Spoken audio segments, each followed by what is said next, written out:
Daddy, what does this logo mean? Profit-making companies who have joined the Caring Company scheme can display the logo. The MTRC is one of them. I don't understand. If the MTRC is a profit-making company, why would it join a program that wouldn't increase its profits? Although it is a profit-maximizing company, it still has objectives other than that. In fact, the MTRC is active in many charities. Do you know that the MTRC is the result of the integration of the MTRC in the past and the KCRC?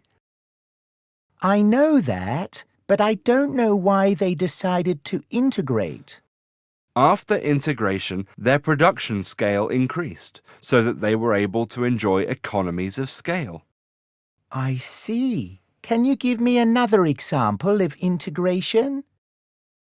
The acquisition of YouTube by Google is another famous example. Is it necessary for the firms to be in a similar industry in order to integrate? Besides making a profit, what are the other objectives of a firm? What do we mean when we say that two firms integrate?